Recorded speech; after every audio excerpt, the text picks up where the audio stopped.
Second 365 Radio, YouTube 365 Sports. David Smoak with Pat Nunley, the broadcast analyst for Baylor men's basketball. Does play-by-play quite a bit, too. So, Pat, this is a road trip. Obviously, Baylor in need of really just playing well. A win, yes, but just playing well. And I know that there's still questions about Sohan and or even the status of the Akinjo. Your thoughts about what is missing, and is it the injuries? Good question, David. I think it's both. I think the injuries really matter. Jeremy Sohan is more of a loss than we anticipated it would be. We saw him go down against TCU, and I've said a couple of times the cupboard is not bare behind him. But now that we know what we know, he does some special things. He's 6'9", 230. He really defends. I think his offense is a little ahead. His defense is ahead of his offense right now, but he defends really well, man-to-man, in the middle, in the low post. He is a very, very good rebounder, and to take him out of the lineup has been a pretty big hole. And then with Akinjo out, the end of the Oklahoma State game, by memory, David, last minute 20 seconds of that game, we didn't get a shot. And we turned it over twice. And I think with Akinjo on the floor, neither one of those things happened. Right. And so that's a big hole. Both of those guys are. And then I think, too, David, to your point, this is the Big 12. And this is a better Big 12, if that's even imaginable, than it has been recently. So coming up to West Virginia when you're really looking for a win is not a good place to be. And then when you come up shorthanded, it's going to take a really special effort tonight to get a win and to get off of this losing skid. Do you feel like, even though of course that team last year was one of the best basketball teams ever because of how they dominated basically everybody, had the hiccup after COVID break to Kansas, and then of course the loss to Oklahoma State, but they dominated pretty much everybody. And sometimes, okay, you're the next guy. Those guys are gone. I want to be the next guy, or I need to be the next guy. Is that easier sometimes said than done for those who are coming back from a year ago that need to play better right now? Could be, and maybe it is. Matt Meyer's role this year is completely different. It is completely. Adam Flagler's role this year is completely different. I mean, last year you had 4 alpha dogs out there. And somebody's got to be an alpha now. And I think that's a different role. When Flagler came in last year, his role was clear, and he was able to play a little more of a support role. This year, that's different. Now, he's played well.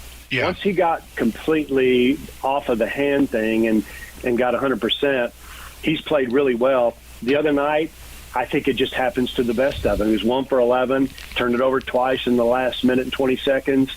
Just happens. Some days are better than others, but it's different. It's way different, and it's hard not to compare this year to last year. But you're right. Now, last year, maybe a similarity. That team had to come back from COVID, and that was a setback. And every single team in the Big 12 is going to have a setback. I heard Jamie Dixon after the TCU loss say, COVID doesn't matter. Injuries don't matter. They do, but what he's saying is everybody has them. Everybody's dealing with it. So you can't chalk up a loss to that. You got to play on. And I think he's exactly right, and I think that's where the Bears are today. Isn't that interesting? And I know different situations, but last year after the loss to Oklahoma State, after the loss to Kansas, they went on the road soon after that and played West Virginia like a couple of days later and had that overtime win when they needed that. And here they are after a 2-game losing streak, and guess what? They're playing in Morgantown again. That's really interesting, David. And you think about it, that team last year coming to West Virginia was not anywhere close to 100%. Not at all. Maybe 70, if that. And it just found a way. It persevered. It was big shot after big shot after big shot, down 7 late, to be able to somehow creep it into overtime. Got into overtime, made just enough plays to win. I think it's very similar to this year. Different players, both teams, but the stakes are high. The upside for Baylor is extremely high, that's what they're going to be playing against. That's a very it's almost an eerie comparison because that's precisely where this team is right now. With Akinjo, whatever his situation is, or if he leaves the court or he doesn't play, you really don't have any other point guards. Cryer, Flagler, their guards, Bonner, he's played some key minutes. Do you think Matthew Meyer at all is an option to run the point sometimes? He could be, David, but and this is just me talking, having watched it for so long and having played it. I kind of think point guards are born, not made. Okay. There is a daring, there's a creativity, there's a toughness that a point guard just has. You know, I'm talking to Jared Nunes last night. He said, I was a point guard my entire basketball career. Every dribble, every day, that's what I did. And it's a mindset, it's an attitude. And so to move somebody over into that spot, that's a bigger shift than most people realize. Adam Flagler is a really good player. He's not a point guard. I just don't think he is. I think he might tell you that. And that's what we were missing down the stretch. So to answer your question, you move Meyer over to play the point. It may work, but it's not apples to apples. Yeah. It's a big move to make, yeah. In an environment like they're going to see tonight where you cannot turn the ball over. You just can't do it. And if you don't turn it over, you got an opportunity to shoot the ball really well, which is, I think, the key tonight. They're giving up point-blank shots left and right. So you see a lot of shots at the rim, alley-oops, dunks, easy layups, just point-blank. Jerome Tang told me on Sunday evening, I had a quick conversation, that might be because they don't have as good a defensive pressure at the point out front. So that's allowing things to become more open inside. Is that the way you see it? I think that's a fair statement, obviously. And coming from Coach Tang, it's very accurate. I think Sohan's a big loss there for that reason. You know, you got to have rim protection. And with Chachua and Thamba, we've had that. We had it last year. We've got it this year.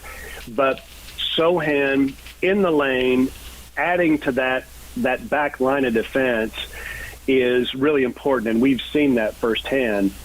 So, I think it's a combination of all the above. From where I sit, David, I think it's get back to fundamentals. Yeah. Because we're not guessing about whether this team can be elite defensively. That Villanova game was historic defensively. And it was this team it had Sohan and it had Akinjo, but we're not guessing about that. So I think it is get back to fundamentals, remember who we are, remember defensively what our culture is, what we're trying to do. I mean, no middle defense means no middle. They don't get in the middle. And what's happened the last few games is they've gotten in the middle. So we have the ability to do it. We'll be better with Sohan and Akinjo back. We can do it. Question is, have we gotten a little bit knocked off course? And it may be a combination of those things. But to get back to it is just get back to really understanding what are our habits defensively that allowed us to hold a really good scoring Villanova team to 36, because we did that. We're not guessing about that. I have a follow-up to that. Yesterday during the media session, Jonathan Chachua and Matthew Meyer were talking about, Jonathan mentioned getting back to playing angry, getting back to that culture, as you mentioned, of what they have been defensively, not just last year, but the year before, and again, earlier this year. It's one thing to say it, it's another thing to go do it. And sometimes it's just, they're human. Sometimes you have a bad day. I have a show in which I'm off, or you have a broadcast, rarely, in which, is that easier said than done, to play angry, to go back to do that? I think it certainly could be. I do think it's a fundamental thing. I think it's also understanding that in this league, if you don't play defense, you are in trouble. Yeah. You just are. And there was a span there, David, and you can speak to this probably better than I can, and it may be throughout the conference race thus far. There are a lot of games ending in the 60s and the 50s. And so there are teams that can score, no question about it, but Kansas goes to Lubbock and scores 50-something. That's Kansas. And then we were the number one the scoring team in the league when we played Tech. Tech was the number one scoring defense in the league, and that game ended 65-62, which is exactly where Tech wanted it to be. So the point is, You got to play defense in this league because teams are going to beat you up, and there are no surprises in this league. People know exactly what Baylor's going to do. We know exactly what West Virginia's going to do.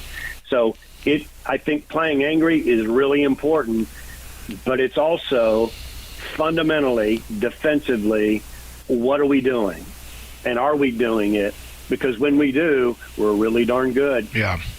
Pat, thank you very much. Be safe on the way back. Thanks for your time. Former Baylor basketball guard Pat Nunley, color analyst for Baylor Radio, Sikkim 365 Radio.